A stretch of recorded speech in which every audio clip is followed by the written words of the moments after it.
Assalamualaikum warahmatullahi ta'ala wabarakatuh.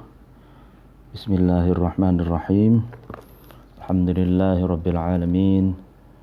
Alhamdulillahi rabbil alamin. Wabihi nasta'inu ala umuri dunya waddin. Wassalatu wassalamu ala asrafil anbiya'i wal mursalin. Sayyidina wa habibina wa syafi'ina Muhammadin.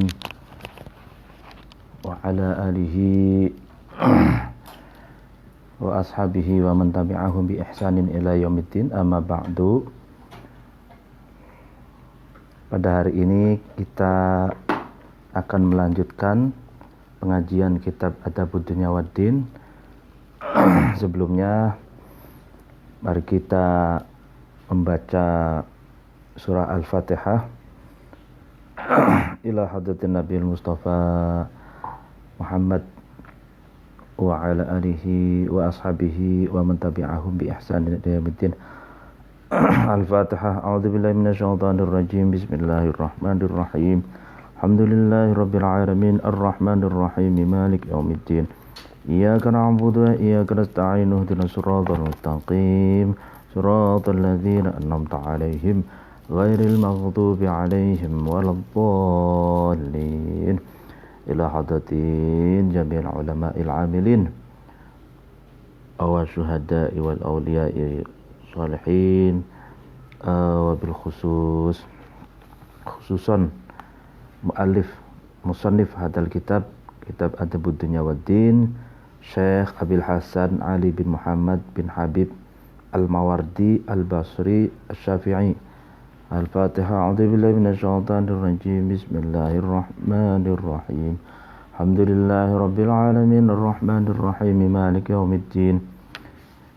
Iyyaka na'budu wa iyyaka nasta'in ihdinas siratal mustaqim siratal ladzina an'amta 'alaihim ghairil maghdubi 'alaihim waladdallin.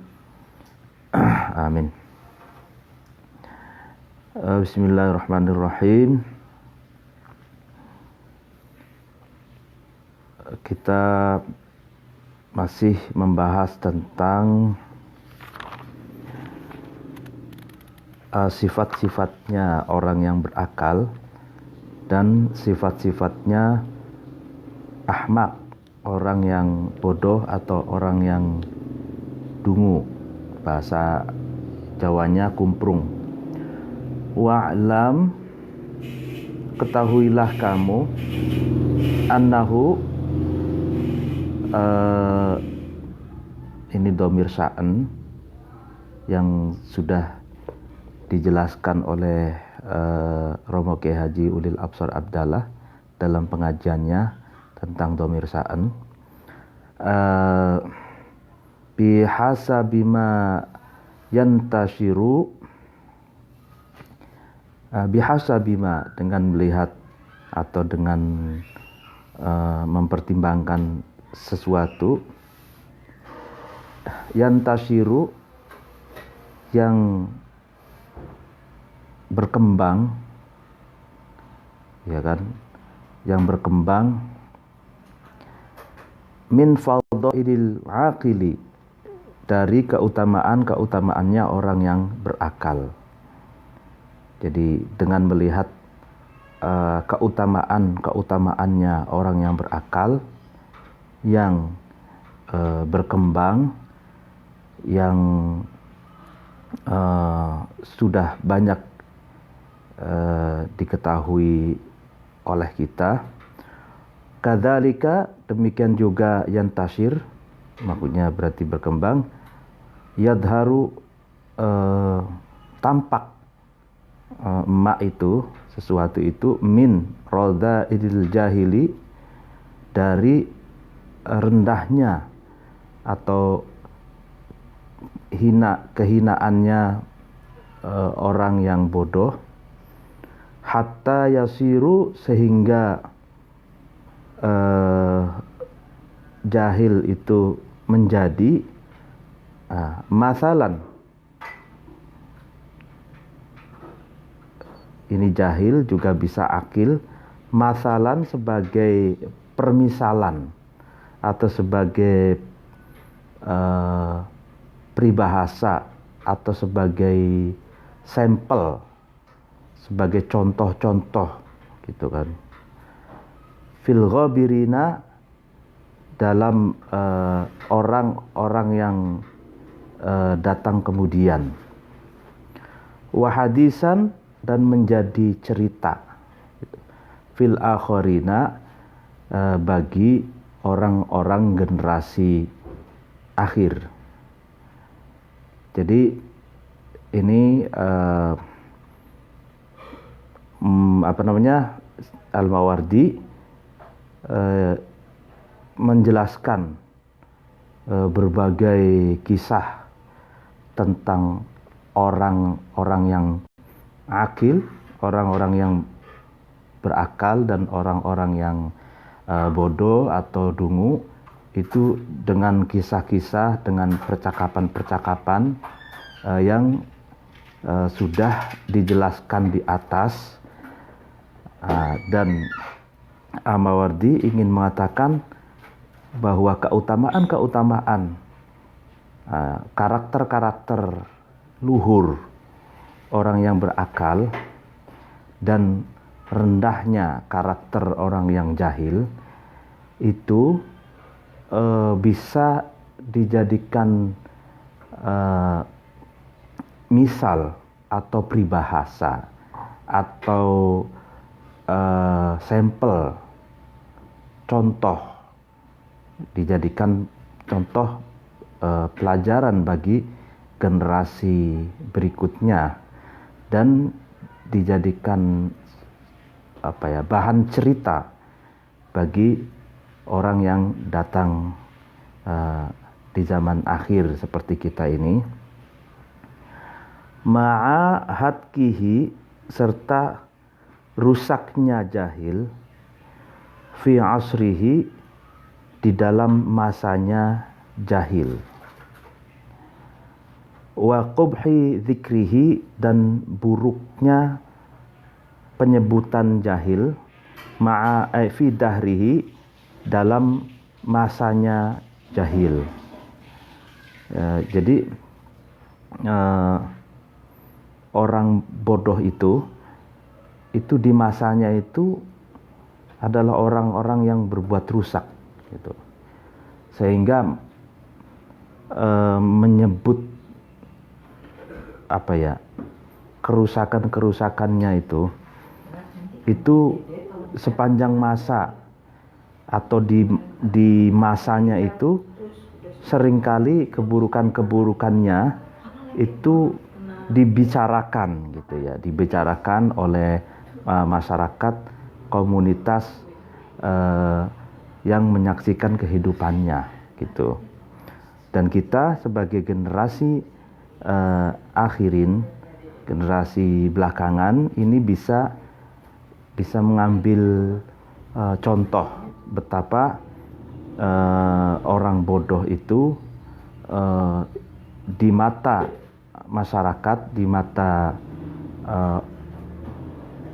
orang lain itu hina, sedangkan al-akil, orang yang menggunakan akalnya, itu utama dan mulia. Kalladzi, sebagaimana cerita, kalladzi sebagaimana seorang, rawahu yang meriwayatkan terhadap alladzi, Pak Ato an Jabir, dari Jabir, qala, berkata Jabir, kana, ada, fi Bani Israel, di Bani Israel, rojulun, di dalam Bani Israel, rojulun, laki-laki, seorang laki-laki, lahu, yang bagi rojul itu himarun, keledai gitu. Jadi dikisahkan ada seorang laki-laki di Bani Israel itu memiliki keledai. Jadi himar itu kuda tapi kecil gitu ya. Nah, keledai. Faqala, kemudian laki-laki Bani Israel itu berkata, ya Robbi, nah ini, wahai Tuhanku, itu, laukana, jika ada, laka, bagimu, himarun, keledai, ya kan, la'allaftuhu, maka saya akan memberinya makan, terhadap himar itu, terhadap keledai itu, ma'a himari, bersamaan dengan keledaiku. Nah ini, jadi ini satu cerita orang yang bodoh gitu ya. Jadi ada seorang laki-laki di Bani Israel itu punya keledai, lalu berkata sendiri sebenarnya, tapi tujuannya adalah kepada Tuhan gitu. Ya Robbi gitu, wahai Tuhan, kalau engkau punya himar, punya keledai, maka saya akan memberinya makan keledaimu itu bersama dengan keledai yang saya punya. Nah, gitu. Lalu kemudian fahamma bermaksud untuk memberi pelajaran, ya kan, bihi, dengan rojul itu, terhadap rojul, nabiun, seorang nabi, min anbiya illahi, dari para nabi Allah. Fa'auha, kemudian memberi wahyu Allah ilaihi, kepada nabi. Nah, lalu karena melihat seorang laki-laki yang seperti itu, sehingga Allah menurunkan nabinya ke Bani Israel, lalu Allah memberinya wahyu gitu. Nah, wahyu itu berupa apa? Innama uthiba kullu insanin ala qadri aqlihi. Wahyu itu berupa innama uthiba, diberi pahala gitu. Ya kan, pasti diberi pahala. Kullu insanin, setiap manusia, ala qadri aqlihi, sesuai dengan kadar akalnya manusia tersebut. Jadi salah satu nabi yang diutus di Bani Israel itu berkata, menarik sekali ini, innama uthiba kullu insanin ala qadri aqlihi. Jadi setiap manusia itu mendapatkan pahala, ya kan? Kalau mendapatkan reward, ya itu sesuai kadar akalnya. Ya, sudah barang tentu. Jadi akal itu kan bisa menentukan dinamisasi perkembangan seseorang, menentukan amal soleh seseorang. Semakin orang itu memiliki wawasan yang luas, maka dia bisa banyak melakukan hal-hal yang lebih positif, bisa memajukan peradaban, ya kan. Nah, semakin cerdas seseorang, semakin banyak wawasan, tentu semakin banyak yang bisa dilakukan. Gitu. Semakin sedikit wawasan, semakin sedikit yang bisa dilakukan. Nah, jadi kadar akal seseorang itu menjadi tolok ukur, ya, karena dengan kadar akal itulah seberapa jauh, seberapa banyak yang bisa dilakukan. Nah, karena itulah kadar akal ini dijadikan standar untuk sebuah reward atau pahala yang diberikan kepada manusia. Wa istamala, dan istamala di sini maksudnya mengangkat menjadi pegawai. Muawiyah rojulan terhadap seorang laki-laki min kalbin dari kabilah Kalb. Nah, kabilah Kalb ini kabilatu Kalb min Arabi Yaman. Jadi Muawiyah itu suatu waktu mengangkat seorang laki-laki dari kabilah Kalb sebagai pegawai. Nah, kabilah Kalb itu adalah kabilah dari Arab Yaman yang pada masa itu karena taskutu ard bayna Syam wal Iraq, menghuni di wilayah, di bumi di antara Syam dan Irak, yang sekarang itu yang pernah dikuasai oleh ISIS berarti ya. Syam itu kan sekarang Suriah, ya kan. Jadi Syam, Irak. Nah, itu di tengah-tengah itu ada komunitas kabilah Kalb pada waktu itu. Dan ternyata dalam sarah ini saya baca Muawiyah sendiri juga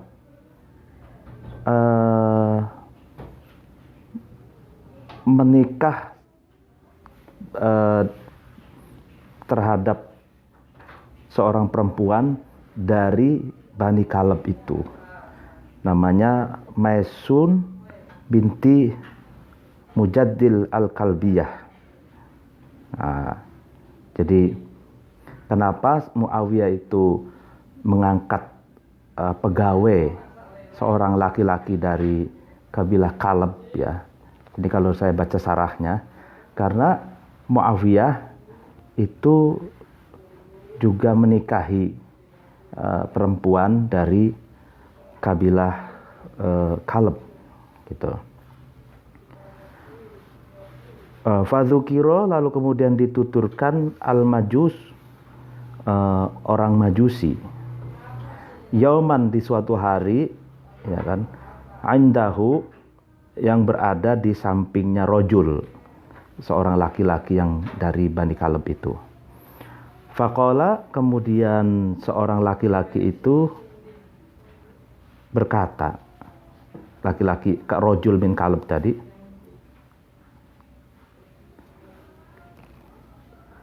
ya la'ana, semoga melaknat gitu ya, Allahu Allah al-majusa, terhadap orang majusi. Jadi majusi pada waktu itu adalah penyembah api ya, tapi sebenarnya itu nanti api, kalau api semakin ada kelas-kelas sosial. Kelas sosial itu kalau kelas sosialnya tinggi maka menara apinya lebih tinggi. Kalau rendah, menara apinya rendah. Kalau pertengahan, menara apinya pertengahan. Nah itu pegawai yang baru diangkat oleh Muawiyah itu rojul dari kabilah Kalb itu, semoga Allah melaknat orang majusi katanya. Yankihuna, yang menikahi majusi itu, ummahatahum, terhadap ibu-ibunya majusi. Wallahi, demi Allah gitu, lau u'titu, jika aku diberi 10.000 dirhamin, terhadap 10.000 dirham, ma nakahtu, maka saya tidak akan menikah ummi terhadap ibuku sendiri. Nah, ini menarik. Jadi rojul laki-laki dari Bani Kalb itu berkata ke Majusi itu, semoga Allah melaknat orang Majusi yang telah menikahi ibunya sendiri. Itu. Demi Allah, kata laki-laki itu, kalaupun toh, katanya, saya dikasih 10.000 dirham,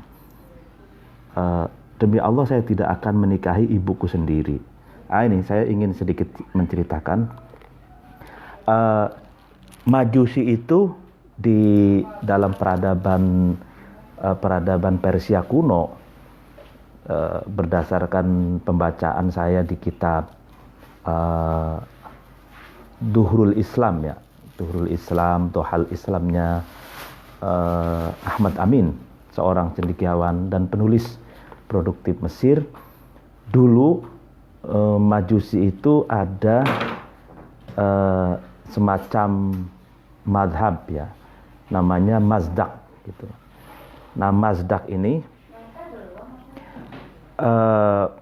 cara pandangnya, dia mengatakan ada dua sumber kerusakan di muka bumi ini. Yang pertama harta, yang kedua perempuan gitu. Sehingga bagaimana cara agar tidak terjadi kerusakan? Ya, kedua unsur ini, harta dan perempuan, itu tidak boleh dimiliki secara privat.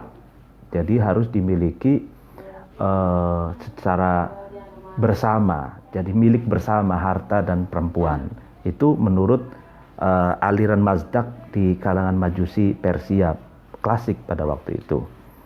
Nah, sehingga Mazdak ini pemimpinnya itu mencontohkan kepada pengikutnya menikahi ibunya sendiri itu.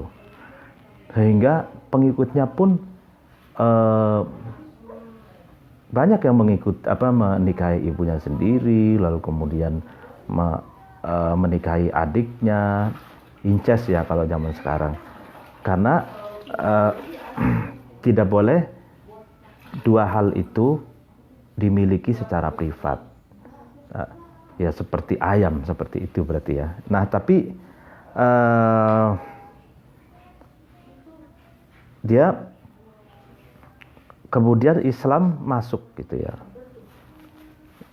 Nah, lalu kemudian dalam konteks ini, percakapan ini, itu laki-laki itu mengejek gitu. Mengejek orang Majusi yang punya sejarah masa lalu gitu kan, bahwa orang Majusi Mazdak itu menikahi ibunya sendiri dalam sejarahnya. Nah, jadi pandangan memang ini ketika Islam datang itu kan sejarah kelam masa lalu itu kan masih dijadikan bahan ejekan gitu ya. Ya, padahal itu masa lalu. Lalu fabalagho, kemudian sampailah dalika, kisah cerita bahwa Kalb itu berkata kepada Majusi, la'anallahu Majus yankihuna umatahum, itu Muawiyah terhadap Muawiyah. Jadi perkataan laki-laki terhadap Majusi yang mengejek itu telah sampai ke telinganya Muawiyah. Faqala, kemudian Muawiyah berkata, nah ini, qabbahahullahu, semoga memperburuk ya kan terhadap laki-laki itu Allah. Nah, jadi Muawiyah ghadab, Muawiyah murka, laki-laki yang berkata kepada orang Majusi dengan sangat sarkas, yang itu tadi, semoga Allah melaknat orang Majusi yang menikahi ibunya. Ini perkataan ini sarkas bagi menurut Muawiyah. Muawiyah lalu kemudian marah dengan mengatakan semoga Allah memperburuk itu laki-laki itu.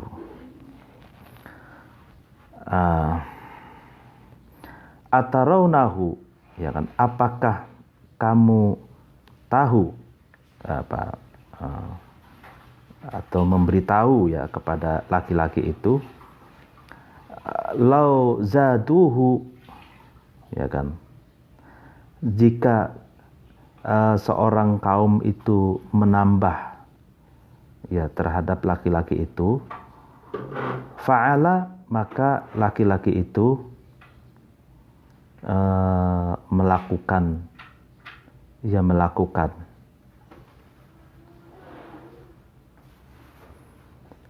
maksudnya gini, kalau apakah kamu memberitahu kepada laki-laki itu jika dia itu ditambah masa, maksudnya masa ini ya, masa kerjanya, ya maka tetap dia akan terus bekerja gitu, menjadi pekerja.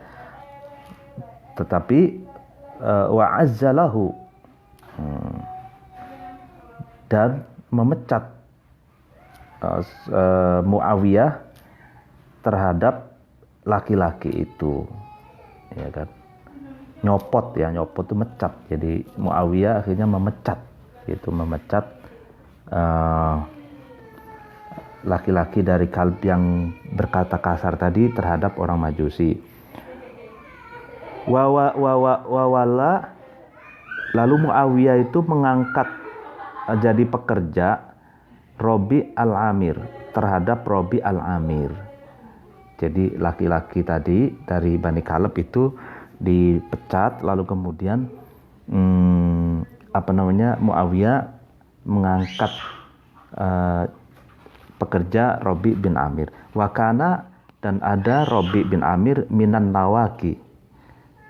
Nawaki ini bahasa Arab yang sangat jarang digunakan. Nawaki itu naki itu orang sama dengan ahmak gitu, orang bodoh gitu. Robi ini termasuk orang-orang ahmak ya. Nawaki, orang-orang yang bodoh. Sairul Yamamah, ya kan, terhadap tanah Yamamah ya. Jadi Robi al-Amir ini ya termasuk orang Nawaki, orang yang ahmak, bodoh, dari tanah Yamamah. Ya, fa'aqada, kemudian Robi itu membunuh Kalban terhadap asu, terhadap anjing, bikalbin dengan anjing. Ya, ini sebenarnya kalau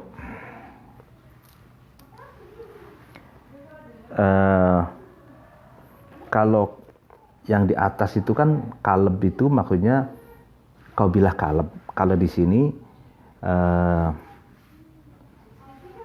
anjing ya maksudnya. Ini maksudnya kalau saya pahami, ya kan, kalau saya pahami di kalban itu seorang laki-laki yang sarkas tadi terhadap orang Majusi, ini kan termasuk orang yang bodoh juga gitu loh. Nah, diganti oleh Muawiyah dengan Robi al-Amiri itu. Jadi orang bodoh diganti dengan orang bodoh gitu ya. Jadi kalau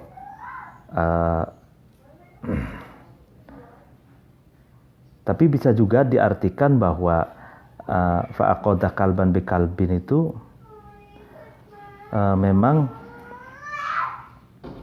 ini memang agak aneh, karena anjing itu kan binatang yang sebenarnya kalau dididik itu cerdas gitu, maksudnya bisa dididik gitu, ya kan. bisa dijadikan penunggu rumah gitu kan, dijadikan penunggu sawah gitu, agar menghalau dari kejahatan orang gitu ya. Tapi di sini dikiaskannya sebagai orang yang bodoh, mungkin karena sebagian madhab itu kan anjing itu najis gitu ya, dan selain najis juga ya memang kalau binatang rendah gitu ya, binatang yang rendah itu kan biasanya babi, anjing gitu ya. Nah, faqala kemudian berkata fihi dalam fa'aqada kalban bikalbin, asyairu seorang penyair, ini ada salah redaksi, asyairu itu maksudnya asyairu seorang penyair, syahidtu bi anna Allah haqqun liqa'uhu wa anna ar-rabi'al amiri raqi'u. Syahidtu, saya bersaksi, bi anna Allah, sesungguhnya Allah, haqqun itu hak, liqa'uhu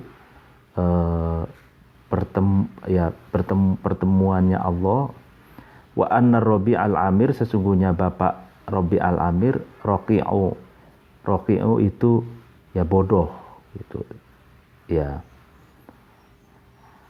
Aqoda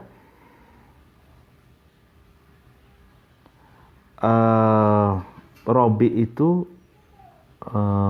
membunuh ya kan, lana bagi kita, kalban terhadap anjing, bikalbin dengan anjing.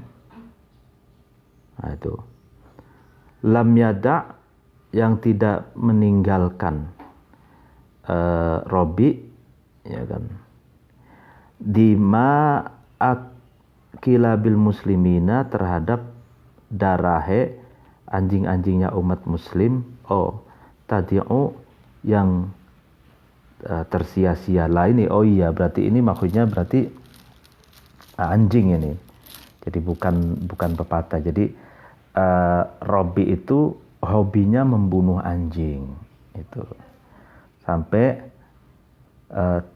tidak luput juga, dia tidak meninggalkan juga Robi itu juga menumpahkan darah anjing-anjingnya milik umat muslim. Nah ini berarti kalau pemahaman dalam syair yang kedua ini, umat muslim pada waktu itu juga ada yang punya anjing itu ya kan, ada yang punya anjing yang kalau bagi kalangan umat muslim yang meyakini bahwa anjing itu najis, itu biasanya dijadikan sebagai anjing yang bisa dilatih gitu, dan dimanfaatkan untuk kemaslahatan seperti menjaga gudang, rumah, menjaga sawah dan perkebunan, sebagai security untuk nah itu boleh gitu. Tapi bagi sebagian muslim yang menganggap anjing itu tidak najis, itu kan perbedaan madhab ya. Saya melihat ketika di Mesir juga madhab yang selain Syafi'i, umat Islam itu ada yang memelihara anjing. Nah, ciri atau bukti bahwa Robi al-Amiri itu orang yang bodoh, itu katanya punya kebiasaan membunuh anjing, gitu. Sampai juga dia tidak luput juga menumpahkan darahnya anjing-anjing yang dipelihara orang Islam. Ya. Walaisa, dan tidak ada lima'aril jahli, ya itu bagi celakanya kebodohan, ghayatun itu akhir atau pungkasannya. Artinya laisa li ma'aril jahli ghayatun itu apa ya, bahayanya, ya celanya kebodohan, ya tercelanya kebodohan gitu ya, itu tanpa ada batas, tanpa ada akhir itu. Wala, dan tidak ada limadoril habki, itu bagi apa ya, bahayanya. Mador itu ya jamak dari ya itu seakar kata juga dengan madorot, itu bahayanya kumprung, bahayanya kedunguan. Nihayatun itu nihaya, akhir. Wala lima doril hamki nihayatun. Jadi apa ya, bahayanya kebodohan, bahayanya kedunguan itu tidak ada akhirnya, begitu maksudnya. Qala, dan mendendangkan asyairu, syair, penyair. Nah ini, likulli da'in dawaun yas tatibu bihi illal hamaqah ayat man yudawiha. Likulli da'in, itu bagi setiap penyakit. Dawaun, itu ada obatnya. Yastatibu, yang bisa mengobati, bihi, dawa. Jadi setiap penyakit itu pasti ada obatnya yang dapat mengobati dan dapat menyembuhkan penyakit itu. Illal hamaqah, kecuali penyakit kedunguan, kecuali penyakit kebodohan. Nah, ayat yang payah ya, memayah, yang menyulitkan hamaqah itu, kedunguan itu, man, terhadap seseorang, yudawiha, yang apa ya, mengobati man itu, seseorang itu terhadap hamaqah, terhadap kedunguan itu. Nah iya, setiapnya, likulli da'in dawaun yastatibbu bihi ilal hamaqah u'iyat man yudawiha. Setiap penyakit memiliki obat yang dapat menyembuhkan penyakit itu, kecuali penyakit kedunguan yang sulit bagi dokter manapun untuk mengobatinya, untuk menyembuhkannya. Artinya penyakit hamqa ini, kedunguan ini sulit cari obatnya gitu. Obat atau dokter yang dapat menyembuhkannya. Nah ini bab selanjutnya, faslun al-aqlu wal hawa. Ini bicara tentang akal dan hawa nafsu. Ya, dan hawa itu wa ammal hawa, adapun hawa nafsu, hawa fahuwa, adapun hawa, anil khairi, dari kebaikan, sodun, itu mencegah. Jadi hawa nafsu itu akan mencegah dari kebaikan. Nah, jadi sodun itu mani'un, ya kan, wasorifun, jadi mencegah dari kebaikan, itulah hawa nafsu. Walil akli, dan apa ya, kepada akal, mudodun, itu berlawanan. Nah, jadi wawu ini wawu ataf ya. Jadi wal hawa gitu, wahwa lil akli mudodun gitu. Jadi hawa nafsu itu akan bertentangan dengan akal sehat. gitu. Li'annahu, karena sesungguhnya hawa nafsu, yuntiju, itu melahirkan, menumbuhkan, gitu. Minal akhlaki, dari akhlak-akhlak, dari etika-etika, dari tata krama terhadap buruk-buruknya akhlak. Jadi kenapa hawa nafsu itu mencegah dari kebaikan dan bertentangan dengan akal sehat? Karena hawa nafsu itulah yang melahirkan, yang menumbuhkan akhlak-akhlak yang buruk gitu. Etika-etika yang destruktif gitu. Wa yudhiru, dan hawa nafsu itu menampakkan minal af'ali, dari perbuatan-perbuatan, fadha'iha, terhadap fadha'ih itu tersia-sia ya gitu. Jadi akan menampakkan hawa nafsu itu perbuatan-perbuatan yang sia-sia, lalu perbuatan yang akan dibuli gitu ya. Perbuatan-perbuatan yang destruktif gitu ya.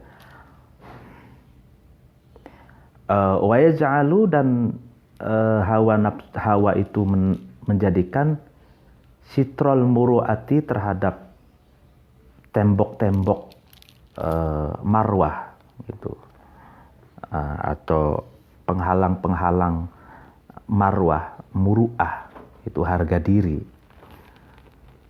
Mahtukan, dirusak.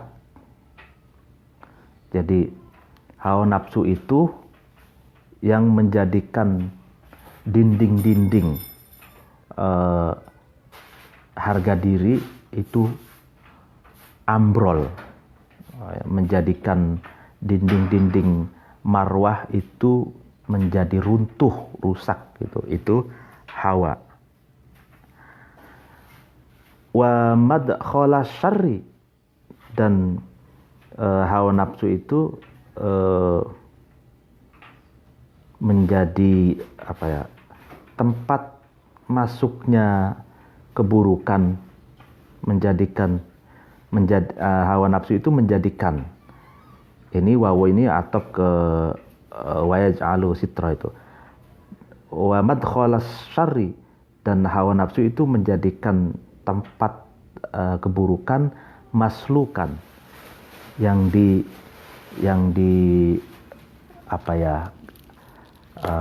dilapangkan gitu. Jadi ini titik. Jadi hawa nafsu itu akan menghancurkan dinding-dinding atau pondasi-pondasi harga diri seseorang, dan akan melapangkan jalannya keburukan dan kehinaan kepada seseorang itu. Qala, berkata Abdullah bin Abbas radhiyallahu anhuma, semoga Allah meridhai anhuma. Nah, ini menarik. Kadang radhiyallahu itu ada anhu mufrad ya kan. Anhu, kadang anhuma yang rujuknya itu ke dua orang ya. Biasanya anhuma ini berarti ke Abdullahnya dan ke Abbas gitu. Pak Abdullah dan Pak Abbas. Semoga Allah meridhoi Pak Abdullah dan Pak Abbas. Jadi anak dan bapaknya gitu. Al-hawa, apa yang dikatakan Abdullah, al-hawa, adapun hawa nafsu, ilahun, waduh, itu adalah pangeran, Tuhan, yu'badu, yang disembah, min dunillahi, dari selain Allah. Tsumma ta'ala, kemudian Abdullah bin Abbas membaca afara'aita manittakhadha ilahahu hawa. Nah, ini Al-Qur'an ya. Ini Al-Qur'an.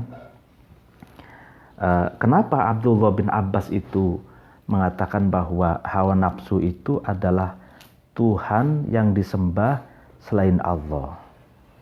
Nah, ini berpegangan pada satu ayat, afara'aita, apakah kamu tidak melihat? Afara'aita, apakah kamu melihat man terhadap seseorang ittakhadha yang mengambil, yang ia mengambil, ittakhadha itu ilahahu terhadap Tuhannya man itu, terhadap Tuhannya seorang itu, hawahu terhadap nafsunya, hawa nafsunya man itu. Apakah kamu melihat ya seseorang yang mentahbiskan, mengangkat hawa nafsunya sebagai Tuhannya? Abbas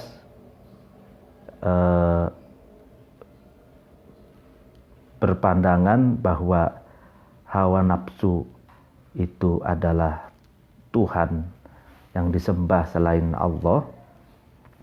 Itu berpandangan dari ayat ini. Ya jelas, jadi hawa nafsu itu kan yang menuntun kita gitu, agar kita itu taat kepada nafsu gitu.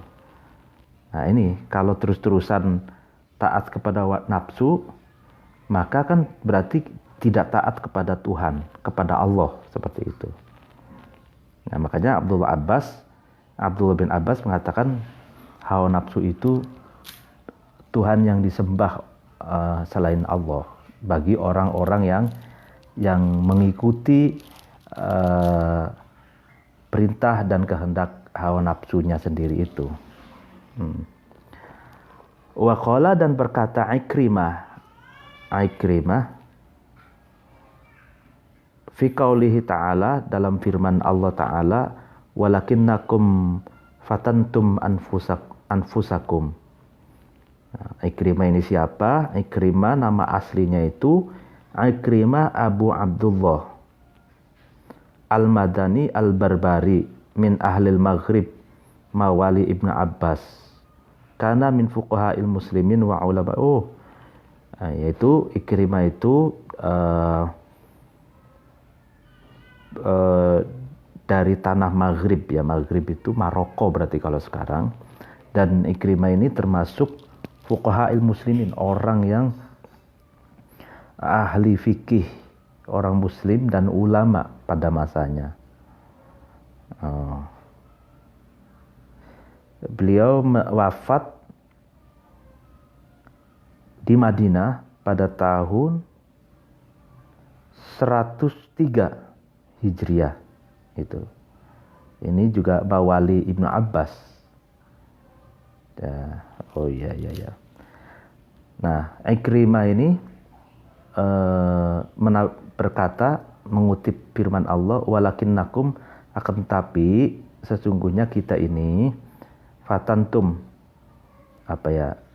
berbuat fitnah ya kalian semua, walakinnakum, akan tetapi sesungguhnya kalian semua gitu, fatantum memfitnah diri kamu semua, anfusakum terhadap dirimu sendiri, terhadap dirimu sendiri. Wah, ya kan.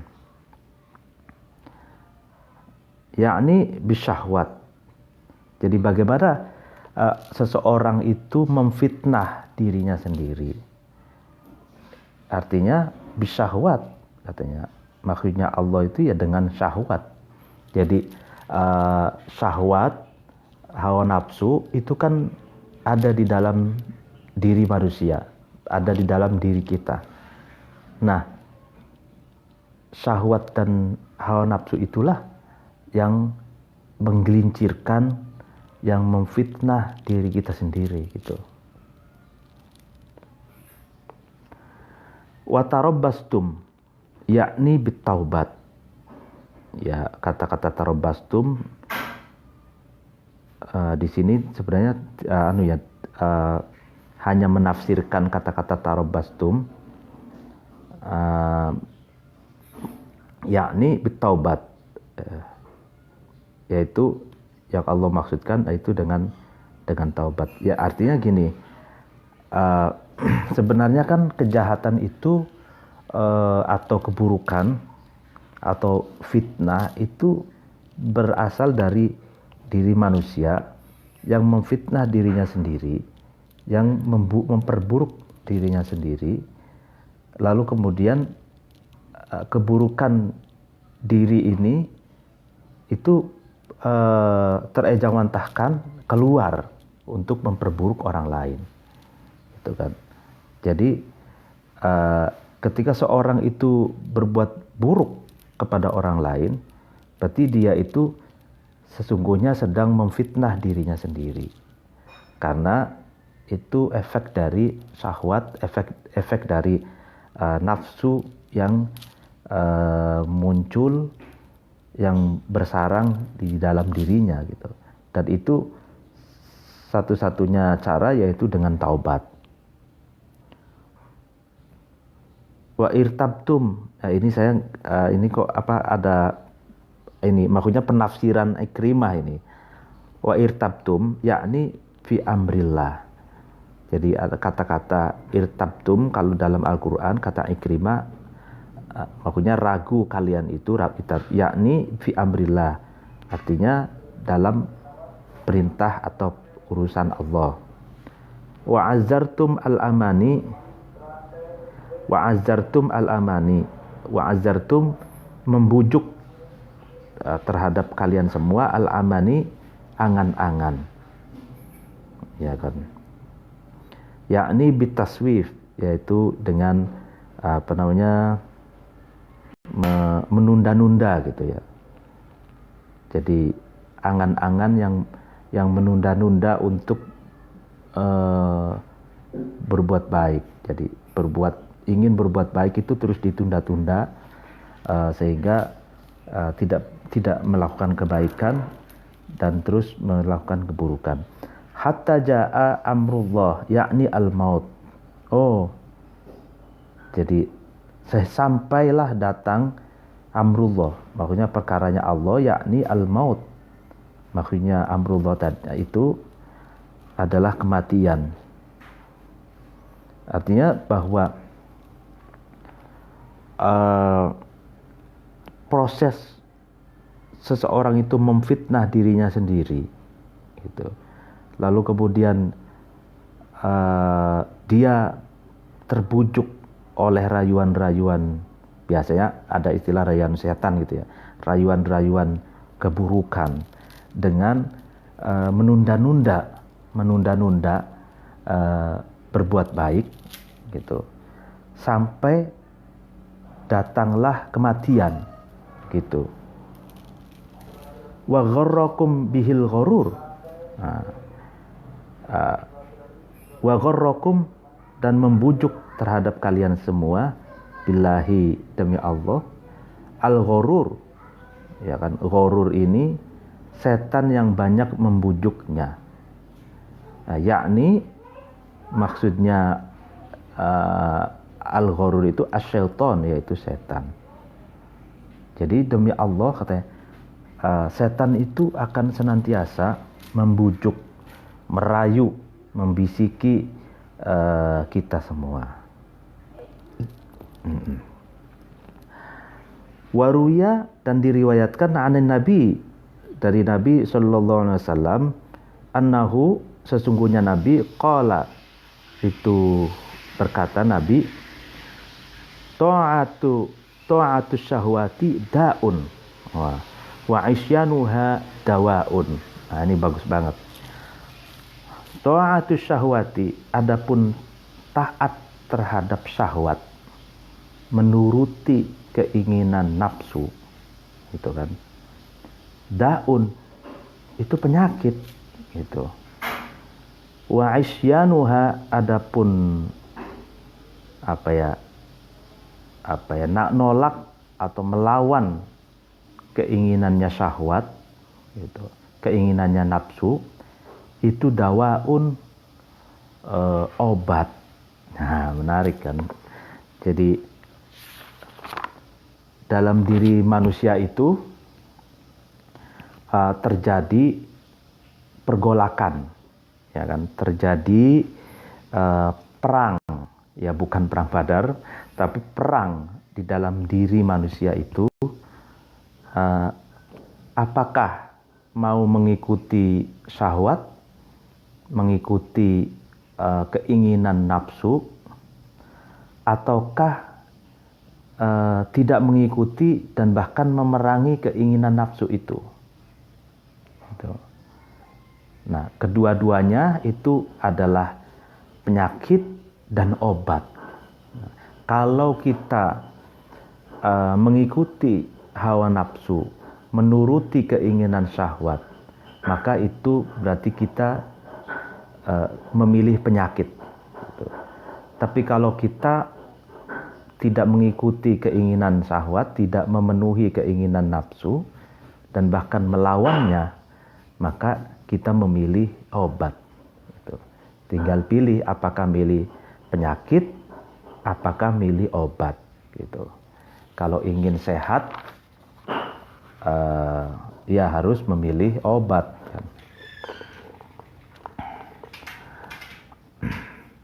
Waqala, dan berkata Umar bin Khattab radhiyallahu anhu, semoga Allah meridhoinya, iqda'u, cegahlah kamu sekalian, hadihin nufusi, terhadap hati ini, katanya, an syahwatiha, dari syahwat atau kesenangannya, keinginan syahwatnya nufus. Fa innaha, maka sesungguhnya nufus, tula'atun, itu banyak kecondongannya, tattaru'u, yang ya memalingkan, mencondongkan, tula'a itu ila syarrin, terhadap keburukan, ghoyatan, terhadap ghoyah, tujuan. Jadi kata Umar, cegahlah dirimu, gitu, kekanglah, gitu, hatimu dari syahwat yang yang membujuk atau yang mengarahkan pada keburukan sebagai tujuan. Fa inna hadzal haq, ini sesungguhnya kebenaran,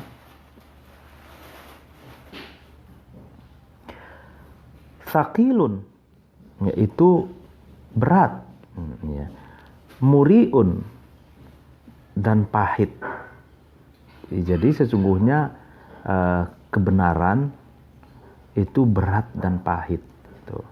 Fa innal batila, sesungguhnya kebatilan, keburukan, khafifun, itu ringan, wabiyun, dan manis. Nah, itu. Jadi kebaikan itu memang berat untuk dilakukan, dan pahit, gitu ya. Sedangkan kebatilan itu ringan dan manis, gitu.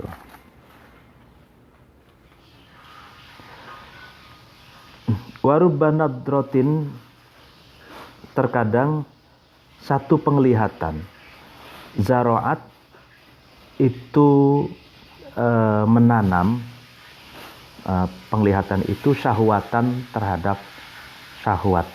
Jadi satu kali melihat sesuatu itu terkadang bisa menanam keinginan syahwat, ya, di dalam hati kita. Nah, misalkan kita melihat melihat sesuatu gitu. Misalkan melihat seseorang hidupnya enak misalkan, atau melihat nikmat Allah yang diberikan kepada orang lain, kita melihatnya, ya kan. Nah, terkadang satu sekali saja penglihatan itu bisa menanam syahwat, menanam keinginan sesuatu di dalam diri kita. Wa syahwatu sa'atin, syahwat nafsu satu jamnya atau satu masa atau sekejap lah, sa'ah itu urisat itu bisa, aurasat itu bisa mendatangkan syahwat satu masa itu khuznan.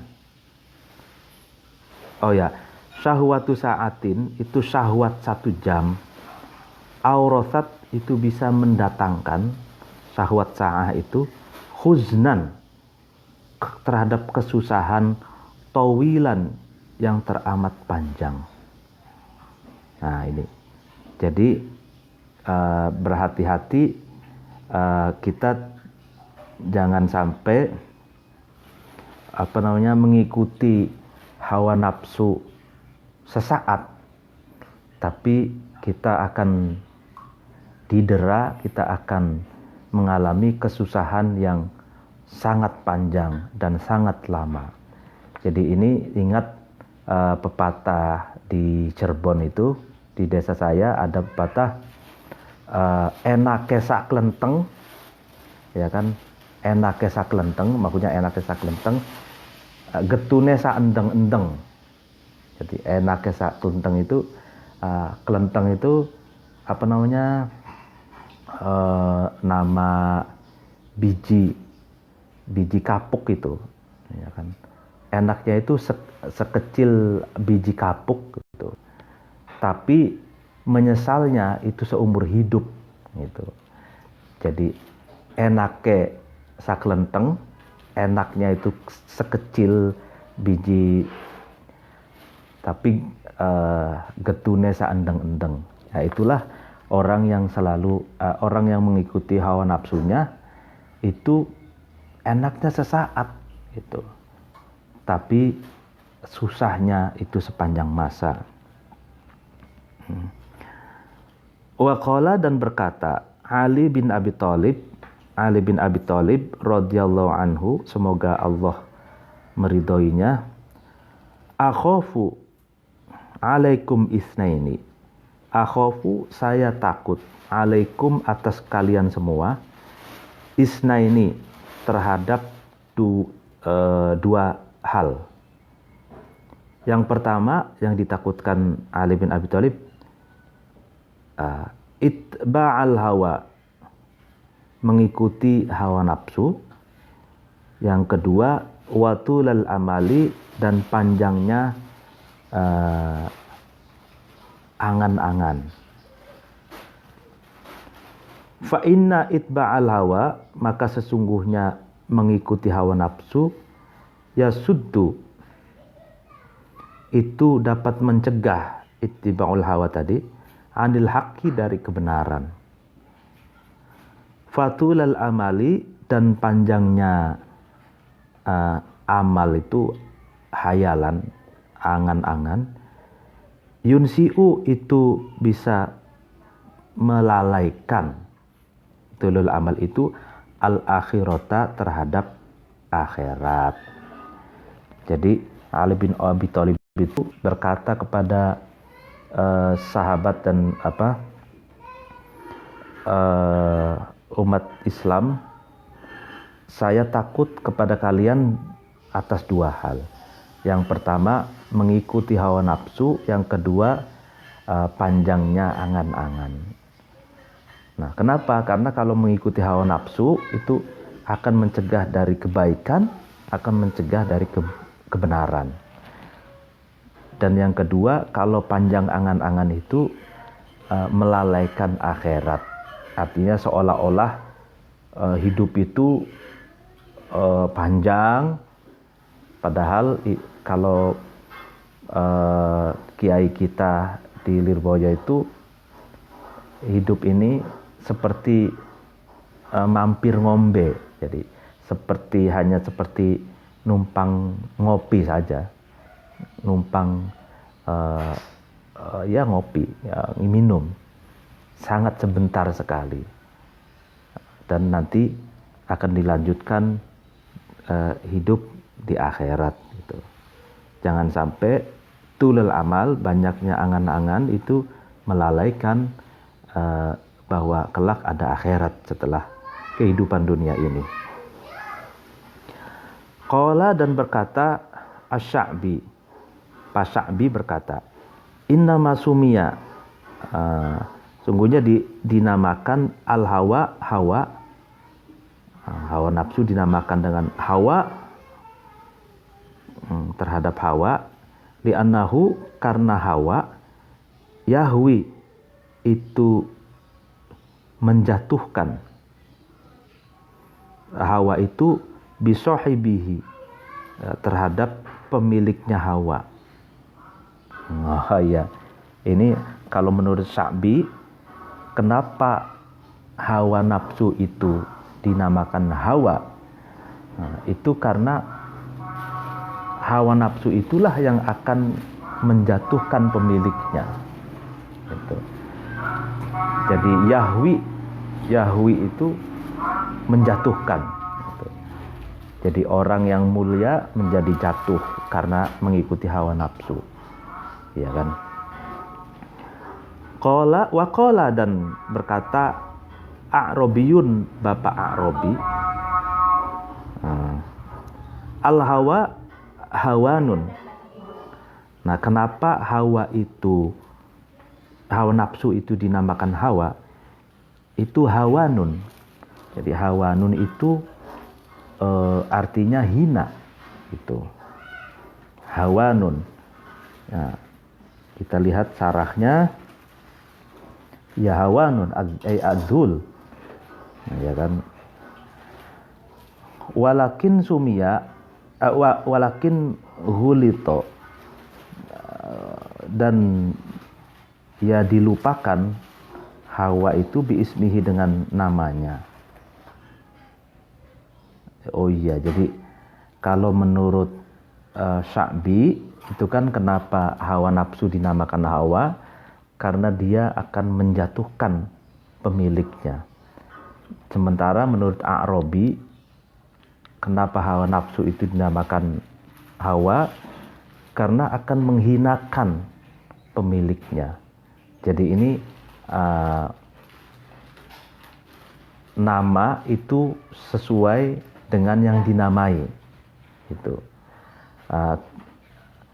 sudah jelas orang yang akan mengikuti hawa nafsu akan jatuh dan akan hina gitu.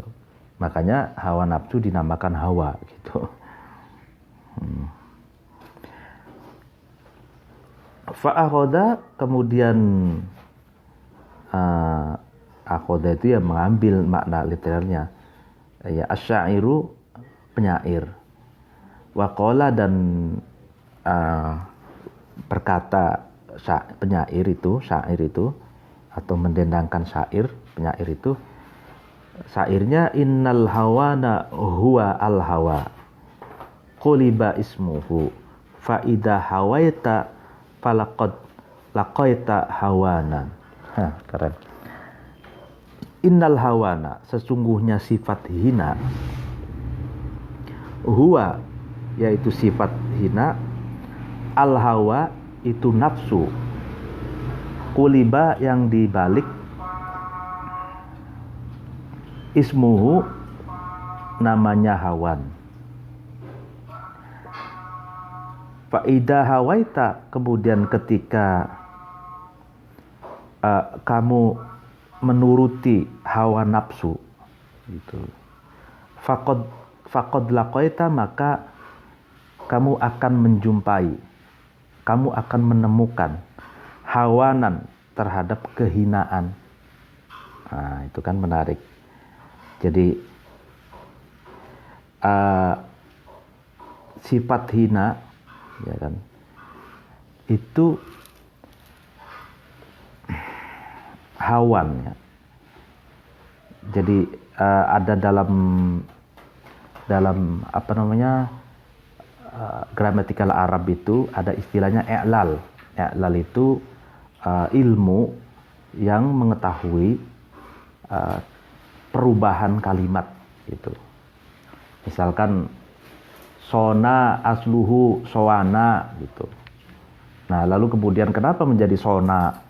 Nah, itu terjadi i'lalan, transformasi, perubahan kalimat, dan di situ ada logika perubahannya gitu. Ya, jadi sona menjadi sowana itu. Nah, sebagaimana hawan menjadi hawa gitu. Itu terjadi perubahan kalimat. Nah, hawan itu apa namanya, sifat hina. Nah, menjadi hawa gitu. Nah, kalau kamu dalam syair ini mengikuti hawa nafsumu, ya kan, kamu pasti akan mendapatkan kehinaan. Tuh. Wakila, dan dikatakan fi Manthuril Hikami, dalam kitab Manthuril Hikam ini seringkali ya apa namanya dikutip dari kitab Manthuril Hikam ini. Wakila, ini saya ingat sedikit intermezzo. Wakila, saya dulu waktu di Lirboyo itu pernah ngaji di almarhum Romo Kiai Haji Imam Yahya Mahrus. Kiai Imam Yahya Mahrus itu sering humor. Wakila itu diartikan wakila lan jarene kil, watu cilik arane krikil, daging nyelap arane kutil, gitu loh. Jadi wakila, nah, itu apa namanya, intermezzo. Wakila, dan dikutip di Manthuril Hikam, di dalam kitab Manthuril Hikam, man ato'a, man barang siapa, ato'a yang mengikuti, taat ya, hawahu terhadap hawa nafsunya man itu, atau maka seseorang itu memberikan aduwahu terhadap musuhnya man, munahu terhadap harapan-harapannya adu. Ya, jadi barang siapa yang taat, yang mengikuti perintah hawa nafsunya, itu sama saja dengan memberi harapan terhadap musuhnya. Artinya kalau digambarkannya, orang yang mengikuti hawa nafsu itu seperti orang yang memberi pedang kepada penjahat untuk digunakan untuk membunuhnya. Tuh. Sama saja memberi angin segar gitu ya, memberi angin segar terhadap musuhnya gitu. Waqala, dan berkata ba'dul hukama'i, sebagian para filosof bijak bestari, al-aqlu, adapun akal, sodikun, itu sahabat dekat, maktu'un, yang diputus, wal hawa, adapun hawa nafsu, aduwun, itu musuh, matbu'un, yang diikuti. Aduh, jadi ini sindiran bagi kita semua dari para sebagian filosof. Akal itu sejatinya teman karib kita yang mestinya kita berteman dengannya, tapi pada kenyataannya sering kita tolak gitu. Sedangkan hawa nafsu itu hakikatnya musuh kita, tapi sering kita ikuti gitu. Waqala, dan berkata ba'dul bulaghai, sebagian ahli balaghah ya, sastra tinggi, sastra Arab tinggi,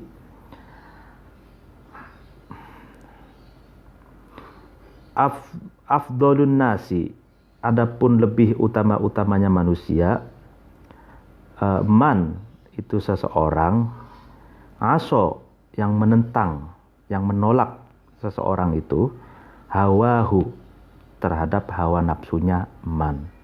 Jadi itu lebih utama-utamanya manusia adalah seseorang yang melawan, yang menolak ajakan hawa nafsunya, gitu.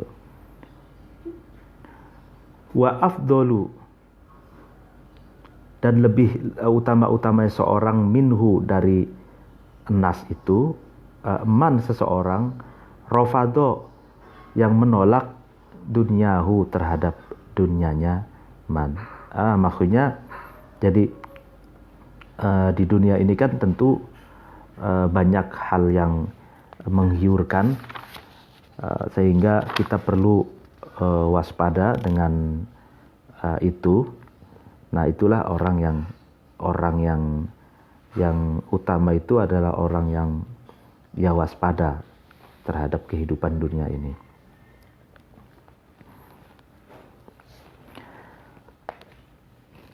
Waqala, dan berkata Hisham bin Abdul Malik bin Marwan, Pak Hisham bin Abdul Malik bin Marwan.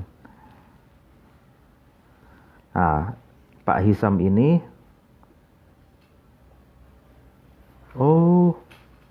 Hasim bin Abdul Malik bin Marwan itu hidup pada masa Bani Umayyah. Tuwufiya sana khamsa wa ishrina wa bi'ah. Wafat pada tahun 125 Hijriah. Iya, panjang juga umurnya Pak Hisham ini. Berkata, idza anta lam ta'sil hawa qadakal hawa ila kulli ma fihi alaika maqalu.